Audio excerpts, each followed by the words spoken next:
I want to thank the Alliance. I want to thank my friend Pastor Burleson. I want to thank Pastor Kennedy. I'm so proud to be a member of this congregation.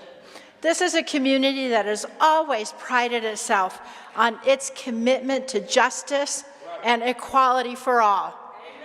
It's truly fitting that Dr. King preached from this hallowed place. Dr. King's fight was based in moral courage and in collective action. He knew that the quest for justice and racial and economic equality would be long, but that collectively working together, we would succeed. Now, he did have many successes, and I think we have to mention that tonight.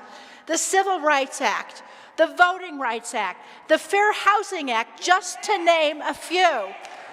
And in the decades since then, all of us here tonight and millions more have worked to make racial and economic equality a reality. But after slow and admittedly steady progress, we now live in a time of peril. Armed troops roam the streets, arresting and even killing Americans. Migrants are forced to leave their homes.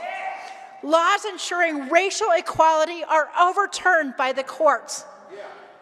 And the majority in Congress seeks to limit ballot access and even undermine the fundamental laws that underpin and protect Americans from discrimination. All of us here today, and the majority of Americans who care about our core values, must act. As I've often said in the last year, the future of our democracy relies on the 3 C's: Congress, the courts, and most importantly, the citizens. I'll tell you guys, worrying is not action. Worrying is not action. As my predecessor, my beloved predecessor, Pat Schroeder used to say, if you're too busy wringing your hands, then you can't roll up your sleeves. Think about that. Each of us must wake up every day and decide how to contribute. I'm lucky. I'm one of the lucky ones, believe it or not. I have a voice in Washington, and every day I wake up and think how I can use it towards justice. But all of us have a duty. All of us can participate. Help a neighbor who's frightened. Make a sign and go to a rally. Reconsider hiring somebody who may look or believe differently from you. And most importantly, my friends, go and vote. And go and make everyone else you know vote. Because I want to tell you, right now, your life does depend on it. One of the greatest honors I've had in my years in Congress is to have become friends with Congressman John Lewis.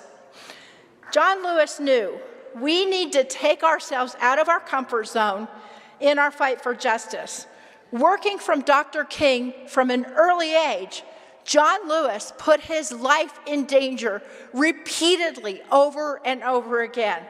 John also knew we had to stay in this fight. He said, quote, "Do not get lost in a sea of despair.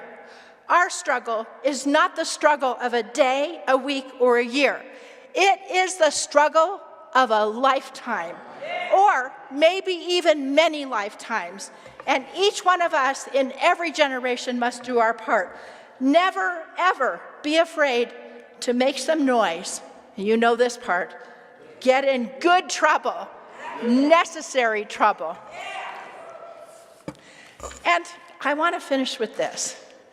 I want to give you the same advice that John Lewis used to give the Democratic caucus in Congress every time we found ourselves in despair. He would go up to the front of the room and he would say to us, and he would urge us on, and he would say, never give up, never give in. My friends, we will never give up, and we will never give in. Thank you.